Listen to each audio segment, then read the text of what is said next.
안녕하세요. 워런 버핏처럼 매일 신문을 박준모와 함께 읽으면서 투자의 고수가 됩시다. 웜의 신방 오늘 5월 26일 월요일 순서입니다. 주말 잘 보내셨습니까? 날씨가 너무 좋았다 그죠? 약간 금토는 공기가 좀 싸늘했고 어제는 또 좀 더웠던 것 같습니다. 아침에 오니까 저희 직원들이 코를 훌쩍훌쩍 거리는 걸 보니까 더워졌다고 반팔을 입고 다니다가 공기가 생각보다 좀 추웠죠. 그러다 보면 감기가 걸리게 되어 있습니다. 그래서 웬만하면 옷을 좀 따뜻하게 입고 나가시고 더우면 벗으면 되니까 그죠. 밤에 주무실 때도 옷을 처음에는 좀 따뜻하게 입고 주무시는 게 좋습니다. 자, 주말에 영상 올라온 것도 있고 해서 댓글이 좀 많은데 몇 개만 좀 읽고 넘어가 보도록 하겠습니다. 이카타리나 님이신데 안녕하세요. 70이 다 된 내가 뭘 할 수 있을까 싶어 최근 들어 웜의 신방만 듣다가 열심히 해보려고 우선 투자의 본질 책 구매했고 인턴도 한번 도전해 보려고 합니다. 실력 능력이 있다 해도 대한민국에서 제일 바쁘신 분이 전무님처럼 하시기 쉽지 않을 텐데 늘 감사하게 생각하고 있습니다.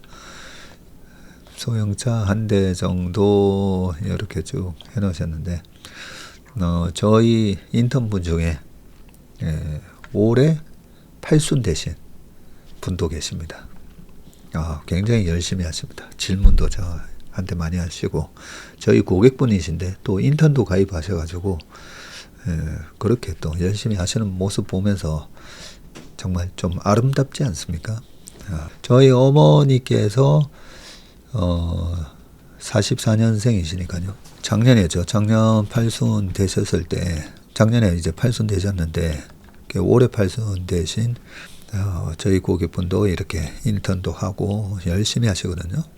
저한테는 되게 귀감이 되시고, 나도 나이와 상관없이 평생 배우고 익히고 뭔가 새로운 걸 알아간다는 그 즐거움이 있지 않습니까? 그죠? 우리 백응님이 응원합니다. 라고 댓글 또 남겨주셨습니다. 짱정구님께서 신차 분석을 들을 때마다 드는 생각은, 언젠가 내가 차트의 정석을 수강하겠구나 였었는데, 인턴십 내용도 따라가기 다소 벅차고, 1등 매니저 내용을 보면 그들의 포스에 압도되어 생각에 잠기고, AI 진단 옵션 너울파도 보면 나는 어디에 서 있나 싶기도. ETF 수강도 아직 다 못 들었는데 오늘 투자의 본질 왼손에 들고 오른손으로는 차트의 정석을 질렀습니다. 하셨습니다. 우리 짱장구님도 참 엄청난 학구파시다 그죠? 밭쌤님이 미야자키 하야오 영화 꼭 보고 싶네요. 예전에는 한국에서 엔리오 모리코네 다큐를 본 적이 있는데 엄청난 감동이었습니다. 들으면 하고 아는 그 영화 음악들이 어떻게 거장의 손에서 나왔나 모리코네 일대를 다루고 있는데 참 감동이었습니다. 인턴 일주일 후기 남깁니다. 전무님 말씀이 맞네요. 더 일찍 가입했더라면 얼마나 좋았을까 라고. 지금이라도 그죠? 지금이라도 하신 게 얼마나 다행입니까? 아까도 우리 인턴분이신데 저희 회사의 일임계약 좀 전에 적고 가셨는데 제가 그랬어요. 인턴을 1년 하신 분 1년 이제 되신 분들 꽤 많으시잖아요. 1년 될 때마다 그 수료증 계속 날아갈 겁니다. 1년 전에 나의 모습과 비교해 보면 그죠? 정말 무식하게 투자했었구나. 이런 피드백이 거의 다 똑같은 말씀을 늘 하시기 때문에 우리가 이왕 할 거면 제대로 해야 되잖아요. 해야 되고 그게 그냥 뭐 요리나 우리가 스포츠 하는 것도 아니고 나의 소중한 노후 자금을 가지고 주식 투자를 하시는 거기 때문에 이왕 하려면 제대로 배워서 하시는 게 좋습니다. 친구 덕분에 채슬리를 알게 됐습니다. 운동하면서 잘 듣고 있습니다. 코맹맹이 소리도 정겹습니다. 감사합니다. 딱 하나 제가 요즘은 제 방송을 이제 다시 듣다 보면 저희 아버지께서 좀 이렇게 코로 숨 쉬면서 얘기를 해라 하시는데 보니까 숨소리, 코소리가 좀 많이 나긴 하더라고요. 그래서 좀 약간 아이고 이렇게 여러 가지 소위 말해서 잡음, 노이즈가 맞는데 이렇게 매일같이 참 애청해 주신 분들한테는 정말 감사하다는 생각을 좀 했습니다. 양자컴 기사에서 시장 침투율과 마켓시어 5% 얘기하셨는데 전 같은 의미 같은데 다른가요? 예. 마켓시어는 전체 100만 대 팔렸는데 뭐 미국 같은 경우에 자동차가 1500만 대 팔렸으면 거기서 마켓시어 지금 10%가 좀 넘나 도요타가 한 2%면 180만 대 팔겠죠. 예, 그렇게 전체 마켓에서 차지하는 비중이 마켓시어고요. 침투율은 전부 다 LCD TV를 쓰다가 TV의 역사가 그죠? LCD 전에는 이제 브라운관이었죠. 브라운관이 다 장악을 하고 있었는데 거기서 LCD TV가 2004년부터 이제 팔리기 시작하면서 뭐 2007년이 되니까 전체 TV 시장에서 브라운관이 90%, 그 다음에 LCD가 10%. 요럴 때 했을 때 시장 침투율이 그런 개념이죠. 이제 드디어 LCD가 시장 침투율 10%까지 됐다. 네. 충분한 설명이 됐으리라 생각합니다. 오늘 질문 주신 분 이거 한번 보시면 좋을 듯요. 돈은 우량하고 좋은 자산으로부터 흘러 위험하고 덜 좋은 자산으로까지 흐르고 위험하고 덜 좋은 자산으로부터 회수되어 우량하고 좋은 자산의 가격을 위협한다. 2년 전 3% 언더스탠딩 배문성 이사라고 그러셨군요. 네, 항상 잘 듣고 있는 인턴입니다. 수익만님. ETF도 듣고 돈 많이 받고 있다고. 7학년이 넘어서다 보니 잘 따라가지 못하지만 항상 합니다. 우리 수익맘님도 그냥 댓글만 보면요 30대 후반 같은 느낌 들거든요. 7학년 넘어서셨다니까 깜짝 놀랐습니다. 사실 이번에 그 인턴 총회 때도 오시긴 했었죠. 근데 인턴 총회 때 뵀을 때도 그렇게 안 돼 보이시는데. 대표님 요새 너무 많이 다른 영상에 나오시는 것 같아요. 요즘 많이 줄이긴 했는데 요즘은 거의 2주 스케줄로 나오거든요. 근데 다른 데서도 보면 이렇게 막 잘라서도 많이 올리고 또 안 나가면 좀 괜히 뭐 빚쟁이처럼 미안해서 또 나가고 그런데 이제는 올해부터는 한 번 나가려고요. 1년에 한 번.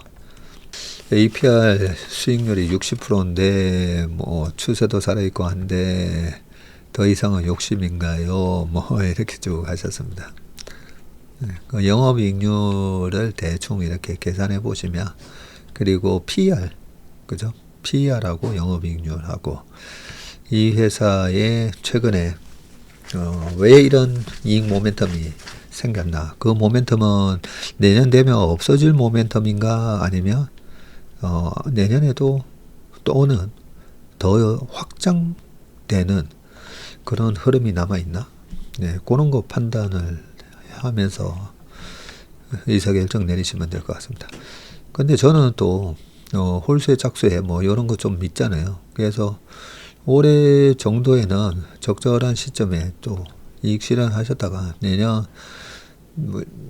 내년에 또 짝수에 되니까 네, 그렇게 약간은 한 절반 정도는 트레이딩 하셔도 되지 않나 싶습니다. 투자의 본질 양장본은 어디서 구할 수 있을까요? 양장본은 알라딘에서만 팝니다. 네, 알라딘에서 그때 양장본을 이렇게 제한적으로 딱 한 게 있는데 그게 좀 남아 있더라고요. 양정보는 알라딘에서 구하실 수 있습니다. 아크레틱스는 아크테릭스인가 뭐 그러죠. 중국에서 샀다고 하네요. 그렇죠. 이게 중국이 지금은 대주주죠. 채슬리 인턴을 시작해보고 싶은데 혹시 할인 받을 수 있는 방법이 있나요? 지금 지금 가격이 원래 그 가격입니다. 네. 할인되는 거는 채슬리 AI입니다. AI가 이번 달까지 아마 할인 혜택이 아마 되는 걸로 알고 있습니다. 참, 그리고 어제 축구 갔더니 그 박세익 무료 주식 공부방 거기 나 가입했어 이러는 거예요. 축구하는 형님이. 그래서 제가 아니 그 무료 주식 그거 다 사칭이죠. 했더니 옆에 좀 아는 사람들은 막 웃으면서 아니 그 사칭방에 그렇게 가입을 했냐고 하니까 그분도 깜짝 놀라시면서 이거 사칭이야 하면서 막 보여주는 거예요. 지난주하고 지난주 보면 무슨 박세익 주식 무료 공부방 해가지고 우리 그 지금 어스랑 이렇게 하는 것도 그거 캡처해가지고 막 지금 사칭 그 꼬드기고 있더라고요. 그래서 다시 안내를 좀 드려야 되겠다. 그런 생각을 했습니다. 돈 벌려고 전무님 쫓아다니다 보니 돈도 벌었지만 인격 수양이 더 많이 되는 부작용이 발생했습니다. 사이드 이펙트, 그죠? 사이드 이펙트가 나왔군요. 아들을 키우면서 인생을 처음으로 많이 배우고 있는데 주식도 마음가짐이 너무너무 중요하다는 것을 새삼 배우고 있습니다. 어디 주식뿐이겠습니까? 마음 다스림은 모든 일에 적용되는 단 하나의 원칙이 아닐까요? 하셨습니다. 그러고 보니까 어제 그 목사님 말씀이 그런 말씀이 있어요. 누구든지 이 어린아이와 같지 않으면 뭐 천국에 갈 수 없다. 이런 성경 말씀인데요. 그 말씀이 되게 유명한 말씀이긴 한데 어제 목사님 말씀이 그런 거예요. 어린아이와 같다라는 게 과연 뭘까에 대해서 설명해 주셨는데 어린아이와 같다 보면 질문도 많고 애들 개구쟁이고 실수 많고 그죠? 뭐 깨고 그러면서 우리가 어릴 때 혼이 많이 나지 않습니까? 그죠? 그러면서 목사님도 어릴 때 혼났던 얘기 하시면서 핵심은 어린아이, 어리다. 그래서 우리가 뭐 어린이를 폄하한다 뭐 이런 얘기도 하지만 어린이라는 말을 전 참 되게 좋아하는데 그게 주식 어린이, 그래서 주린이 이런 말도 쓰고 했잖아요. 그죠? 그런데 어린이가 원래 그렇게 실수가 많다는 거죠. 실수가 그렇게 많은 사람. 그러면서 우리가 성인이 돼서도 서툴러서 실수하는 게 많을 수 있잖아요. 그런 걸 다 너는 왜 이런 실수를 해? 너는 왜 이렇게 서툴러? 그러면 안 된다는 거죠. 어린아이와 같지 않으면. 그래서 어린아이처럼 우리가 실수를 하는 거에 많이 포용하고 그 부분에 대해서 관대해야 된다. 뭐 그런 말씀을 해주셔서 제가 굉장히 느꼈고요. 그리고 지난주에 그 코스맥스 이경수 회장님 부부 네 분 만나 뵀을 때 했잖아요. 거기서 이경수 회장님이 한 8시간을 같이 이렇게 좀 뵀는데 한 번도 화를 내시거나 짜증을 안 내시는 거예요. 그걸 보면서도 제가 부드러운 카리스마에 대해서 또 한 번 느꼈거든요. 옛날에 그런 말이 있습니다. 우매한 자가 화를 낸다고. 그래서 예전에 제가 화를 내면 안 되겠구나 생각을 했음에도 불구하고 이 돈을 다루는 직업을 하다 보니까 우리가 운전할 때 막 화나잖아요. 왜냐하면 생명의 위협을 받다 보니까. 그런데 돈도 마찬가지거든요. 그래서 저희 같은 운용사는 좀 긴장감을 유지를 해야 된다고 생각합니다. 그래서 저희 직원들하고 되게 화목하게 지내긴 한데 실수에 대해서는 제가 관대한데 이 성의가 없는 거에 대해서는 제가 좀 단호하게 야단을 치는 편입니다. 왜냐하면 사고가 발생하면 크게 재산상의 문제가 손실이 발생할 수도 있기 때문에 그래서 그 긴장감을 유지하기 위해서는 어느 정도 좀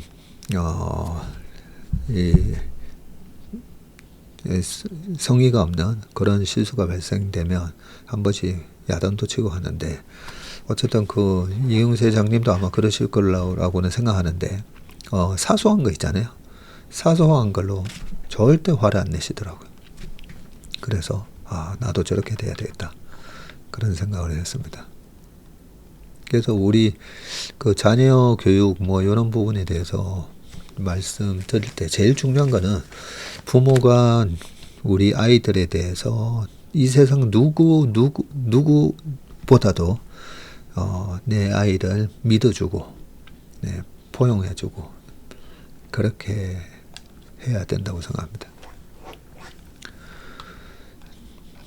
자, 여기까지 하고 참 저거 그 테슬라 영상이 올랐는데 그 테슬라 영상에 대해서도 야 이거 44,000분이 보셨어요. 네, 그리고 1,800분이 좋아요 눌러주셨는데 이런저런 좋은 얘기 많이 해주셨고요. 몇 가지 사실은 놀랐습니다. 참관인에 놀라고 노안인 배려해줘서 놀랐고 존중받는 대화법에 놀랐다고 그러셨습니다. 인턴분이 얼마나 심혈을 기울여 준비했는지 한눈에 보였습니다. 얘기하셨고요. 시간의 흐름을 느끼면서 기업의 성장과 발전을 보는데 정확한 자료를 통해 분석하는 법을 배워봅니다. 새내기 직원이 이런 자료를 만들다니 그분 너무 대단하십니다. 새내기 우리 회사 직원이 아니고요. 지금 그 배터리 회사의 새내기 직원인데 입사한 지 아직까지 1년 됐으려나? 그런데 이런 자료를 만들었습니다. 그래서 그동안에 인턴 열심히 하고 하면서 나도 채슬리 애널리스트 제가 도전해 보시라고 하잖아요. 나름대로 분석하고 우리 박성구 매니저의 박성구의 스페셜 리포터처럼 아니면 리포터 요약해가지고 얼마든지 저희 회사에 와서 한번 발표해 보겠습니다. 그렇게 지원하시면 좋을 것 같습니다. 완님께서 테슬라 FSD는 타사에 사용하려면 설계부터 다시 해야 합니다. 네. 신차 주기가 5년이라고 하고 타사 신차에 최초 적용하려면 FSD를 2, 3년 동안 활성화를 확인해야 하니까 최소 지금부터 한 8년은 걸릴 겁니다. 물론 22년형 테슬라에 사용하고 있는 FSD는 우리 와이프님보다 운전을 더 잘해요 하면서 재미있는 조커까지 해주셨습니다. 앞으로 살아남을 모든 기업은 클라우드와 연결이 안 될 수 없고 테슬라의 차들은 차량 자체가 아니라 사용자들이 모두 테슬라의 직원처럼 테슬라의 데이터 확보를 위해 일해주고 있는 것이라는 생각이 듭니다. 무서운 세상을 설계한 제프 베이조스, 일론 머스크는 사업가 이전에 세상을 내다보는 그들의 시선이 놀랍습니다. 그렇죠? 참 놀랍습니다. 인턴 신청해서 공부하면 이렇게 됩니까? 와, 애플, 아마존 비교 분석 정말 좋네요. 라고 해주셨습니다. 싱가포르에서도 감사히 잘 보겠습니다. 20대 인턴인데 이렇게 잘하다니. 특히 과거의 애플과 아마존의 궤적과 비교하는 방법. 저도 놀랬잖아요. 그죠? 40%는 기본으로 빠진다는 말이 편안하네요. 여자친구분도 선남선녀입니다. 라고 해주셨습니다. 어떤 분이 또 이렇게 얘기를 해주셨는데 두 분 많이 닮았어요. 이렇게도 하고 여친이 너무 아름다우시네요. 네, 이렇게 하시고 프리젠테이션 할 때는 여친을 데리고 가자. 칭찬을 2배 받는다. 노네임님이 아주 위트 있는 댓글 남겨주셨습니다. 자, 그러면서 어떤 분은 진짜로 궁금해서 여쭙는 건데 여자친구분은 왜 나오신 걸까요? 크크 하셨습니다. 제가 옆에 앉아라고 했거든요. 그 초반에도 나오지만 영상 초반에도 나오지만 어디서 왔냐? 우크라이나. 이 우크라이나 전쟁 중에 지금 많은 피난민들이 독일, 폴란드 뭐 이런 데 가 있거든요. 지금 그 전쟁 중에 이 폴란드에 피난 와 있으면서 지금 거기 있는 한국 기업의 데스크에서 지금 일하고 있다고 하는데 아버지가 치과 의사인가 뭐 그러고 저기 그 여친도 그 우크라이나에서 치대가 다니고 있다고 그랬습니다. 근데 나라가 전쟁 중이다 보니까 저렇게 나와가지고 다른 나라의 회사의 데스크에서 그 언어를 5개 한다고 합니다. 5개. 영어, 러시아, 우크라이나 뭐 언어뿐만 아니라 아마 독일어 뭐 이런 것도 하겠죠. 그런 인재가 저렇게 돼. 그래서 제가 좋은 추억 만들어 주려고 옆에 앉아라고 해가지고 이렇게 공개된 영상이니까 두고 나중에 이날 영상을 유튜브에서 보여주면서 봐봐 나 한국 가서 이렇게 영상 찍어서 나중에 뭐 둘이 결혼하면 더 좋고 그죠? 결혼했을 때 옛날에 나의 남친이 있을 때 저렇게 한국 가서 우리가 이렇게 테슬라에 그러고 나서 10년 뒤에 정말 테슬라가 시가총액 1등 돼 있으며 지금의 그 인턴 남친이 얼마나 자랑스러웠겠습니까? 네.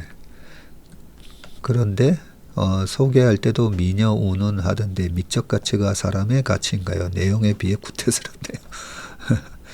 너무 이렇게 부정적으로 보지 마세요.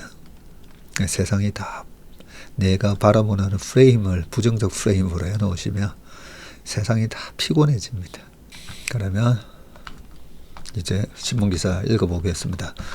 야, 오늘 바쁜 날인데 너무 앞에 댓글 보다 보면 되게 행복한 댓글도 많아가지고요.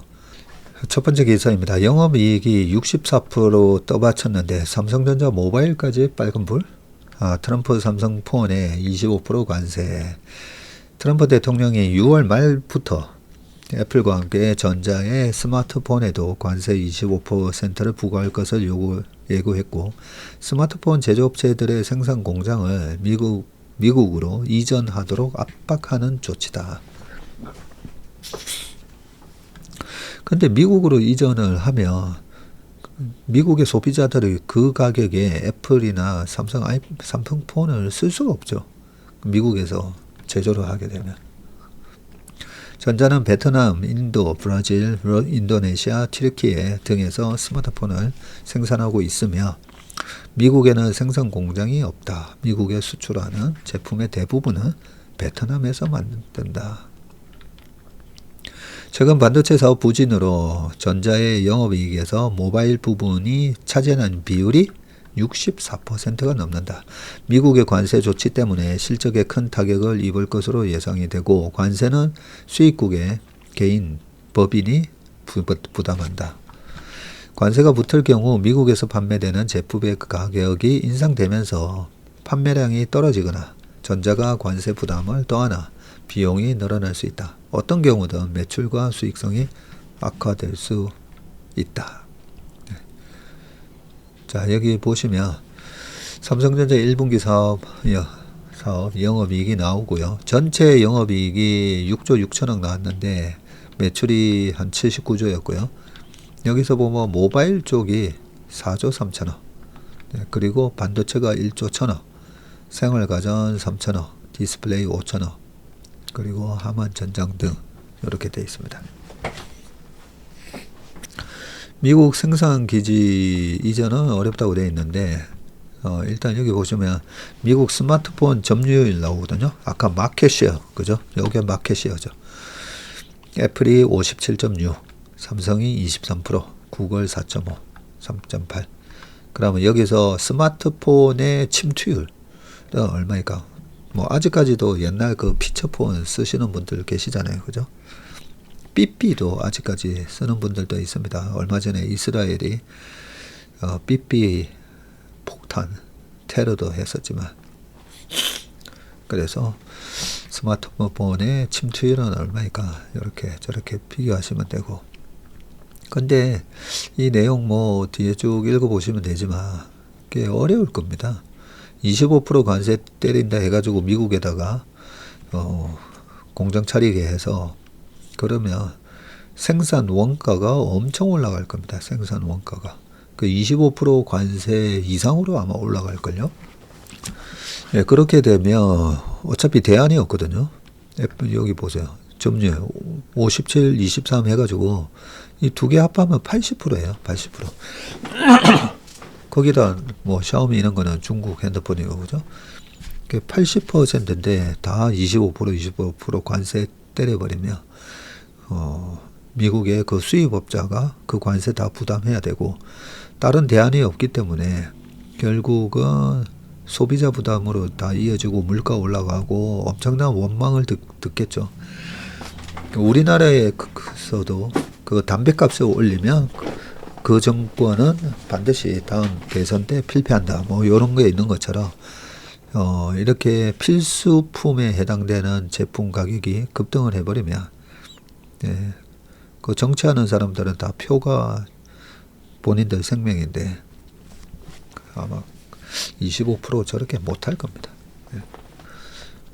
자, 두 번째는 해외 레버리지 ETF 등 투자하려면 사전교육 받아야. 이제 형평성을 좀 맞춘다고 해서 만든 건 것 같은데요. 오는 12월부터 해외 레버리지 ETF 등에 투자하려는 개인은 1시간의 사전교육을 반드시 받아야 되고, 해외 파생상품 투자도 사전교육과 모의거래를 의무적으로 이수해야 됩니다. 이런 투자자 보호 방안을 마련을 했는데, 최근 주가지수 등의 2배에서 3배 넘는 수익을 노리는 레버리지 ETF나 ETN에 투자하거나 해외 파생 상품을 거래하는 개인이 늘면서 손실 우려도 커지고 있기 때문이고요. 우선 레버리지 ETF나 ETN을 신규로 거래하는 개인 투자자는 사전교육을 1시간 이수해야 하고요. 이 상품은 원금을 초과한 손실 가능성은 없고, 거래 방식도 일반 주식 매매와 같아서 모의거래 과정은 도입하지 않기로 했답니다.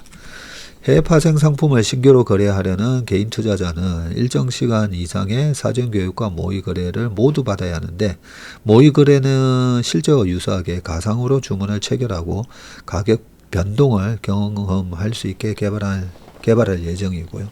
이수 시간은 나이, 거래 경험, 투자자 성향 등에 따라 사전교육은 1시간에서 10시간, 모의거래는 3시간에서 7시간 내에서 자동 적용된다고 합니다.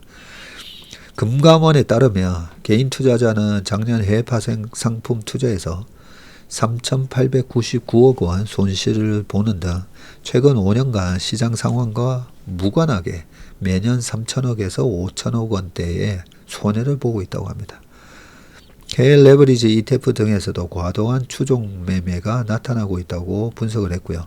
해외 레버리지 ETF 등을 거래하는 계좌는 2020년에 15만 6천 계좌에서 지금은 196만 7천 계좌로 급증을 했습니다.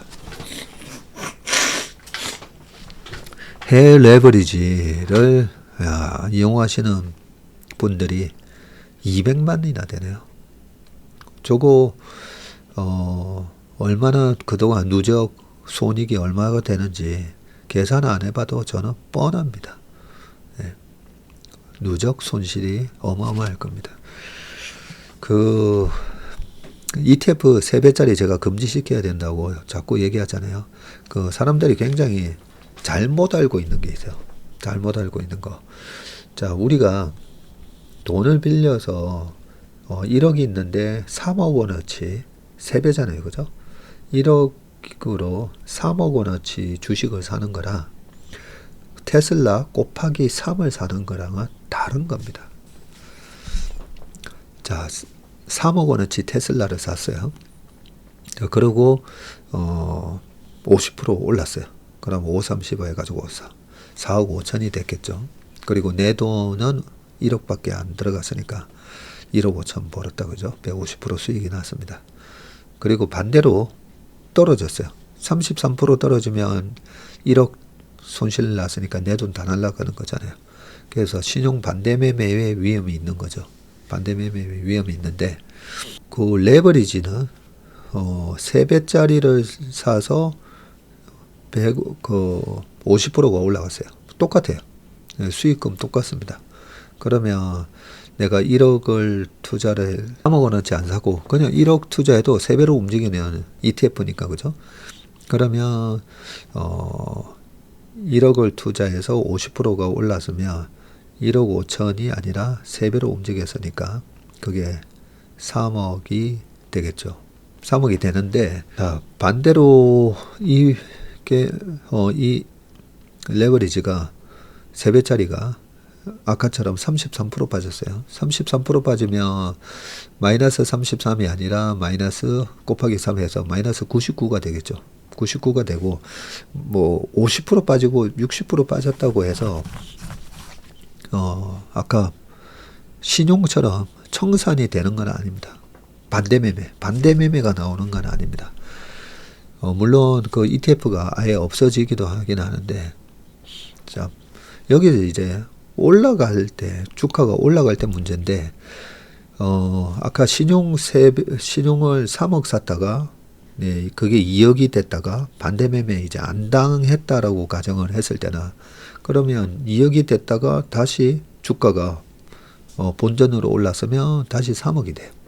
그렇죠? 3억이 되는데 3배짜리 레버리지는 어떻게 되냐면 자 1억을 샀는데 3배 30%가 터졌다고 치자고요. 그럼 뭐 마이너스 90이 됐잖아요. 그러면 1억이 1000만 원 됐어요. 1000만 원. 1000만 원이 됐는데 다시 지수가 3억이 2억이 됐다는 말은 만 원짜리가 7천 원이 됐다는 건데 9만 원짜리가 6만 원이 됐다고 치자고요. 9만 원이 6만 원이 됐다가 6만 원이 다시 9만 원으로 가면 50% 올라야 되잖아요. 50%. 50% 오르면 좀 전에 3배짜리 ETF는 만 원이 지금 1000원이 돼 있거든요. 1000원에서 50% 올라가면 그러면 곱하기 3 해가지고 이 1000원이 그냥 2,500원 되는 거예요. 1% 올랐는데 3배니까. 다시 2,000원이 만 원이 되는 게 아니에요. 좀 길게 설명을 드렸는데 많은 분들이 제가 이 3배짜리를 그냥 주식을 테슬라 주식을 하나가 아니라 3주를 산다라고 잘못 알고 계시더라고요. 이런 부분이 이 교육 내용에 들어가 있는지 모르겠는데 이 레버리지 교육에 반드시 들어가야 될 부분이 그 코덱스 레버리지도 마찬가지고요. 길게 봤을 때 레버리지 2배짜리도 길게 투자 장기적으로 했더니 이게 손해가 난다라는 걸 반드시 그 교육 내용에 보여줘야 되고요.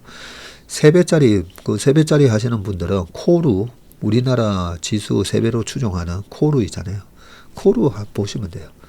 코루 보면 지수가 2600 왔다고 해가지고 지금 2600 수준 과거 3년 전, 4년 전에 2600 수준의 코루로 다시 왔나 보면 아니죠. 아까 조금 전에 그런 효과 때문에 30%만 빠져도 만 원이 1000원이 됐다가 거기서 반등 들어와도 베이스가 너무 낮기 때문에 거의 못 올라옵니다. 이런 부분을 반드시 교육 내용에 담아야 되는데 그 교육을 그거 뭐 1시간을 듣든 3시간을 듣든 10시간을 듣든 그게 뭐 큰 도움이 되겠습니까? 그래도 그 정도 기본적인 내용은 알아야 되겠지만 그거 3시간 7시간 듣는다고 과연 이 손실이 요렇게 한 4천억대 나는 손실이 그게 플러스로 돌았을까? 우리 교육에서 우리는 다 그거 얘기는 해줬어요. 이 어마어마한 손실이 났을 때 금감원하고 금투협에서 우리 그거 교육 반드시 받게 했고 그 교육 내용에 다 들어가 있습니다. 그렇게 면피는 할 수는 있을지 모르겠지만 3배짜리는 저는 빨리 금지시켜야 된다 생각합니다. 3배짜리는 해외 도박 사이트 합법적으로 이용하게 해주는 거나 별 다를 바 없다라고. 자, 그 다음 기사 보겠습니다. 자, 지난주 원화 절상폭 주요 통화국 중에서 2위다. 원화 가치가, 이게 우리가, 일단 기사 읽고 말씀드립니다. 지난주 원화 가치가 2.46% 오르면서 가치 상승폭이 주요국 중에서 둘째로 컸던 것으로 나타났다. 23일 야간 거래에서 1365.5에 마감을 했군요. 지난해 10월 16일 이후 약 7개월 만에 가장 낮았고요. 같은 기간 주요 통화 대비 달러 가치를 나타내는 달러 인덱스 를 구성하는 통화 6개를 살펴보면 일본 엔화가 2.13, 스위스 프랑이 2.07, 영국 파운드 1.94, 유로가 1.77, 캐나다 달러 1.69% 등의 강세폭은 원화보다 작았다. 스웨덴의 크로나만이 2.51%로 원화보다 가치 상승폭이 컸군요. 달러 인덱스 구성 통화 외에 태국 바트가 2.4, 호주 달러도 1.44, 중국 역의 위안화는 0.51, 대만 달러 0.85 등도 강세였지만 원화만큼은 아니었다. 지난주 원화 가치 상승폭이 유독 컸던 것은 달러 약세 와중에 한미 환율 협상에서 미국이 한국의 원화 가치 상승을 요구할 것이라는 관측이 강했기 때문이다. 네, 제가 말씀드리려고 하는 게 뭔가가 이제 변곡점이 나오고 추세가 형성이 되잖아요. 그러면 강한 이제 상승 추세로 올라간 주식이나 뭐 환율, FX 뭐 다 마찬가지입니다. 부동산도 마찬가지고 생각보다 강해야 됩니다. 생각보다. 그죠? 그리고 두 번째가 빠질 때 덜 빠지고 올라갈 때 확 오르죠. 그게 주도주의 특성입니다. 그래서 얼마 전까지만 하더라도 한 6개월 전까지만 하더라도 22년, 23년, 24년 작년 이 환율이 잘 안 떨어졌잖아요. 다른 나라 통화 올라가고 달러 인덱스도 좀 빠지는데 우리나라 원화 가치는 우리가 기대하고 생각했던 것보다 잘 안 빠집니다. 그죠? 빠질 때는 찔끔 빠지다가 또 올라갈 때는 쑥 올라가고 이렇게 전형적인 약세장의 모습이었다면 최근에는 좀 바뀌었잖아요. 그죠? 올라가는 거는 더디고 빠질 때는 이렇게 훅 빠지려고 막 하는 모습이 여러 번 보입니다. 이런 모습이 새로운 추세가 시작됐구나. 우리가 이렇게 판단할 수 있는 기준이 되고, 그냥 보통 보면 저도 옛날에 저의 예측에만 의존했거든요. 근데 실제로는 예측도 예측대로 해야 되는데 이러이러하기 때문에 이렇게 갈 거야 라고 생각을 했는데 시장이 주는 메시지, 시장에서의 시세 흐름, 시세 강도 내가 생각한 것보다 다를 때, 그죠? 내가 생각한 것보다 더 강할 때, 그럴 때 시장이 주는 그 메시지를 잘 파악하셔가지고 추세 매매로 크게 수익을 내야 됩니다. 그리고 그 변곡점에서 나타나는 시세의 흐름의 변화를 보면서 우리가 잽싸게 사거나 팔고 딱 나와야 됩니다. 자, 그 다음 기사입니다. 스타게이트 프로젝트로 한국 AI 스타트업 지원하겠다. 제이슨 권 오픈 AI 최고 전략 책임자 CSO 스트래티지 오피서다. 그죠? 스트래티지 오피서. 요즘 CSO라는 타이틀을 명함에 달고 계시는 분들이 우리 가족은 한국이 민주주의를 유지할지 다시 권위주의로 돌아갈지의 갈림길에 있던 1980년 무렵 미국으로 이민을 갔다. 서울올림픽을 앞둔 1987년 다시 한국을 찾았을 때 한국은 이미 기술주도형 강국으로 발돋움하고 있었다.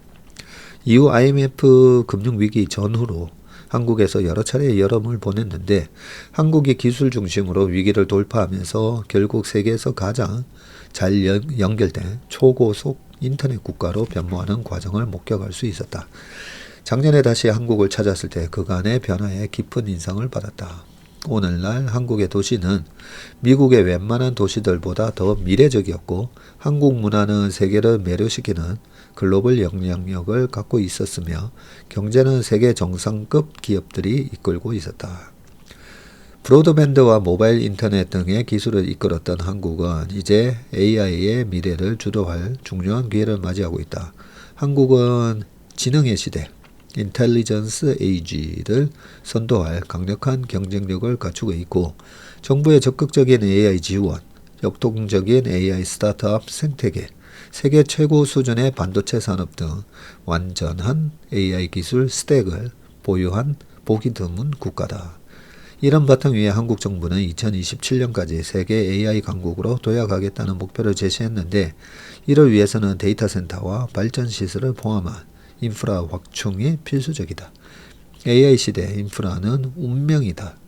AI 혜택을 가장 크게 누릴 나라는 가장 많은 인프라를 구축한 나라가 될 것이다. 이런 배경에서 오픈 AI는 스타게이트 프로젝트, 대규모 AI 인프라를 구축하는 프로젝트의 일환으로 오픈 AI for countries 를 출범시켰고 이 프로그램은 AI 인프라를 확대하고자 하는 미래지향적 국가들이 자체 스타게이트를 구축할 수 있도록 돕는다. 이 프로그램에 참여하면 AI 혁신 국가들의 글로벌 네트워크에 편입돼 AI 기술 개발 및 수출 역량 강화는 물론 글로벌 AI 규범과 표준 설정 과정에도 주도적 역할을 할 수 있게 된다. 국내 기업들은 글로벌 시장에서 더 효과적으로 경쟁하게 되고 AI 교육과 연구 기회가 확대돼서 인재를 양성하고 AI의 혜택이 사회 전반에 확산될 수 있다. 오픈 AI는 스타게이트 프로젝트의 일환으로 초대형 슈퍼컴퓨터 캠퍼스를 조성하고 AI 학습과 추론을 위한 최첨단 칩과 서버를 개발하며 새로운 에너지 공급 인프라까지 확정하고 있다. 투자자 및 자산운용사들과 협력해서 AI 관련 스타트업과 신기술 분야에 자본이 유입될 수 있도록 지원하고 있으며 전 세계의 파트너들이 각 지역의 고유한 언어와 문화를 반영한 맞춤형 AI 모델을 개발할 수 있도록 지원하고 있다. 한국에서도 이 같은 협력을 모색하고 있고 한국 자본과 오픈 AI 자체 자원을 결합한 기술 파트너십 및 투자 펀드를 통해 한국의 스타트업 커뮤니티를 지원하고자 한다. 오픈 AI for Countries 발표 이후 한국 스타트업 커뮤니티에서 보여준 높은 관심과 기대는 매우 고무적이다. 협력을 통해 데이터 주권, 한국어 및 한국 문화에 특화된 AI 모델 개발, 한국형 AI 모델 개발 등이 가능할 것이라고 본다. 오픈 AI에 샘 알트만의 오른팔 역할을 하는 분이 한국 분이시다라는 얘기를 제가 들었었거든요. 바로 이분이셨네요. 제이슨 권. 네, 우리나라가 이 AI 패권에서 뒤처지지 않도록 좀 많은 도움을 주셨으면 좋겠습니다.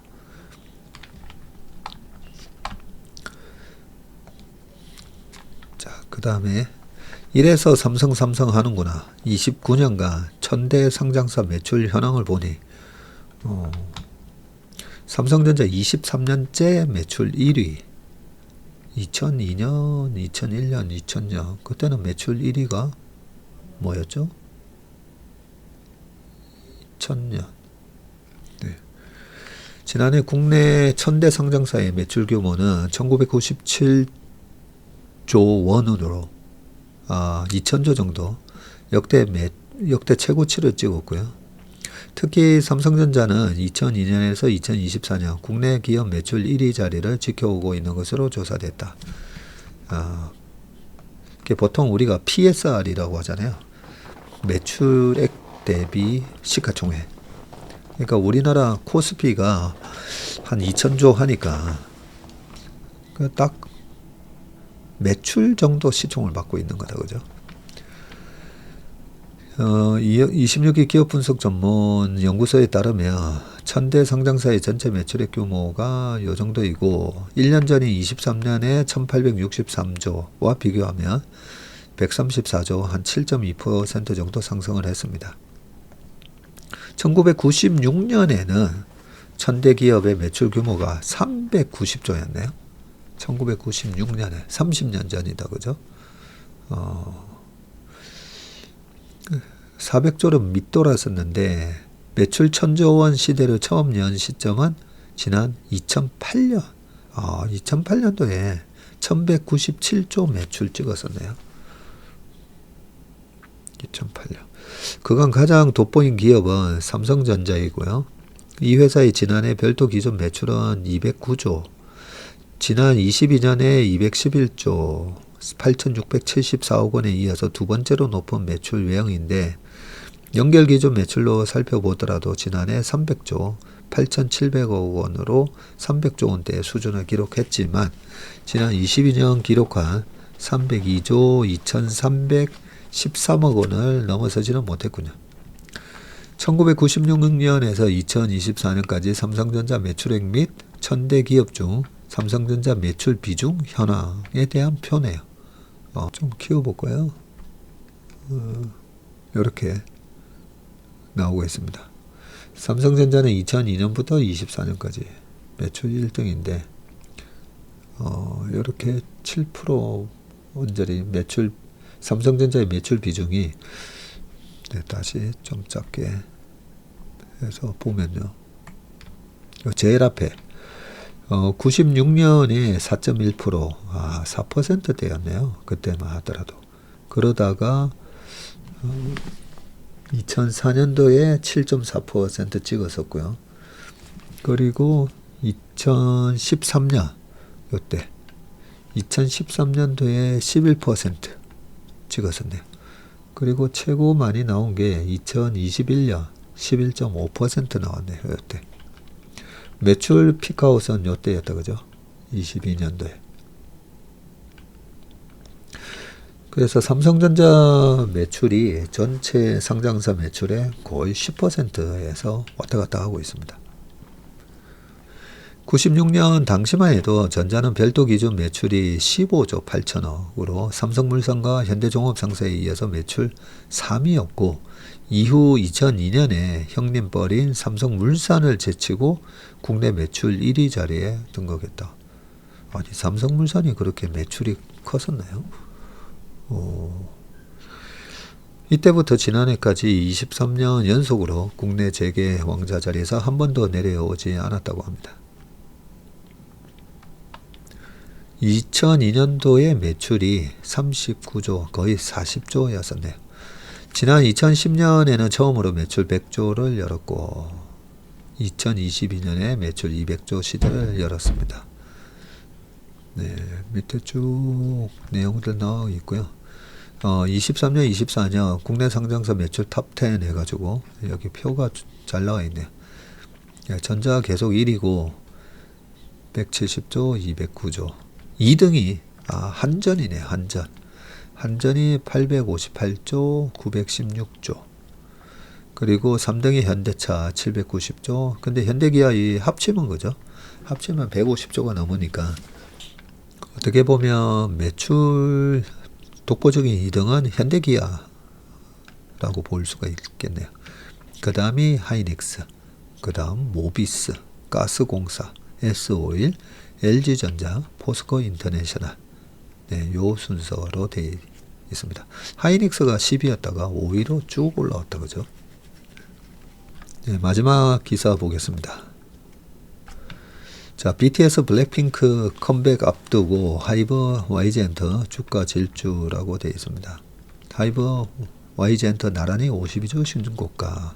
52주 신고가라는 말은 지금부터 과거 1년으로 거슬러 갔을 때 지금 주가가 제일 높다는 거잖아요. 다행입니다. 트럼프 2.0이라고 작년 8월 달쯤에 모여가지고 책을 쓰기 시작해서 트럼프 당선되고 출간이 됐잖아요. 출간이 됐을 때 거기 내용 보시면 제가 요 엔터 그죠 뒤에 트럼프가 당선된다고 해서 뭐 정책 수혜주 이런 거는 솔직히 모르겠다. 그 내용이 그랬었죠. 솔직히 모르겠고 과거 2017년, 18년, 19년, 20년 트럼프 1기 때도 보면 뭐 트럼프 대통령 당선과 관련해서 그 예측이 별로 맞은 게 없거든요. 특히나 이제 석유화학 뭐 좋아진다 이런 거 믿지 말라고 제가 트럼프 2.0에다 써놓고 대신에 우리나라 엔터 모멘텀은 이런저런 이유로 괜찮을 것 같다는 그런 얘기를 하면서 하이브 차트를 제가 넣어놨죠. 트럼프 2.0 책에다가. 책은 별로 두껍지 않고 얇았지만 그래도 주식 투자하는 데 있어서는 꽤 도움이 되는 책이었다라고 생각합니다. 자, BTS 자랑질 그만하고 그죠? 이 자랑질 이런 거 하면 안 되는데. BTS 완전체 복귀 임박, 하이브 실적 주가 상승 기대, 블랙핑크 7월 컴백, 월드 투어 시도, 실적 모멘텀 부과라고 돼 있는데 누구죠? 방탄소년단 B네요. B. 그냥 B가 아니고 B다 그죠? 그리고 블랙핑크의 제니입니다. 이브, YG 엔터 요즘 다 좋습니다. 그죠? 엔터테인먼트 다 좋은데 업계에 따르면 BTS는 다음 달 10일 RM과 B를 시작으로 11일에는 정국과 지민 그리고 21일에는 슈가가 차례로 소집이 해제되며 완전체 복귀에 나선다. BTS는 특히 군복무 중에도 꾸준한 글로벌 인기를 이어오며 전역 후에 완전체 활동에 대한 기대감을 한참 끌어올리고 있는데 최근 BTS는 지민의 Like Crazy와 Who, 전국의 3D, Fit, 잭 할로우와 같이 했군요. 그리고 Standing Next to You가 2025년 BMI 팝 어워즈에서 올해 가장 많이 재생된 노래로 꼽힌 것으로 나타났다고 합니다. 이는 미국 내 라디오, 스트리밍, 방송 등 다양한 플랫폼에서 높은 재생 횟수를 기록해서 대중성과 음악적 영향력을 객관적으로 입증한 결과로 해석이 되고 이기훈 하나증권 연구원은 오랫동안 기다려온 BTS의 완전체 활동이 재개되며 BTS 완전체 투어를 가정한 2026년 하이브의 매출은 1조 3천억에서 1조 5천억 그리고 영업이익은 한 4,500억 원 내로 지난해 대비 150% 증가할 것이라고 예상을 했네요. 과거 아티스트 동방신기와 빅뱅의 제대 전 6개월부터 1년간 보유했을 때 주가 상승률은 각각 40%, 80%를 기록했다. 요런 비교 좋다 그죠? 동방신기하고 빅뱅 제대 전 6개월부터. 이야. 관련 흐름이 동일하게 나타난다면 하이브의 내년 예상 주가 수익률은 PER 약 40배 수준인 15조 정도까지 매수 구간이라고 설명했습니다. 하이브도 6월 BTS의 완전체 이후 월드 투어 발표 시까지 우상향 흐름을 보일 전망이며 K-팝 역사상 최대 월드 투어 규모 300만 명 내외를 기록할 것이다 라고 했고 블랙핑크는 7월 5일에서 6일 고향 종합운동장에서 새 월드 투어 블랙핑크 월드 투어 인 고향으로 컴백할 예정이라고 하고 YG의 양현석 총괄 프로듀서는 인터뷰 영상을 통해서 이렇게 밝혔고요. 블랙핑크의 마지막 신곡은 22년 9월 16일 발매한 정규 2집 Born Pink 3년 동안 없었네요. 이후 제니, 지수, 로제, 리사 등 블랙핑크 멤버들은 솔로 활동에 주력을 했었군요. 이남수 키움증권 연구원은 7월 국내를 시작으로 블랙핑크는 LA, 파리, 런던, 밀라노, 도쿄 등 글로벌 주요 도시 투어를 진행할 예정이고 콘서트 개최 규모 증가와 MD 연계 확장 등 직전 월드 투어 대비 수익성 향상이 뚜렷할 것이라고 밝혔습니다. 또 2, 3분기 베이비몬스터, 3분기에는 블랙핑크 월드 투어 콘서트 진행으로 YG 엔터의 실적이 대폭 증가할 것이라면서 태국 트레이닝과 일본 오디션 등 포스트 베이비몬스터 준비로 중장기 아티스트 라인업 강화도 기대된다고 전했습니다. 이런 엔터 할 때 이 주식을 사는 게 맞나 이렇게 우리가 고민해 볼 때 가장 쉬운 방법이 최근에 물가 상승이 그동안에 우리 시장의 가장 큰 화두였잖아요. 그러면 물가 상승의 만큼 이번에 이런 BTS나 블랙핑크의 티켓 값은 3, 4년 전하고 비교해서 어떨까? 네, 당장 2, 3년 전하고 비교해서 예전에 15만 원이었는데 지금도 15만 원일까? 네, 이렇게 생각해 보면 그죠? 이 회사의 매출과 영업이익이 과거에 비해서 어떻게 될지 답이 나온다고 생각합니다. 네, 오늘 웜의 신박은 여기까지 하겠습니다. 이번 주 한 주도 화이팅 넘치시고 건강하고 행복한 한 주 만들어 가시길 바라겠습니다. 고맙습니다.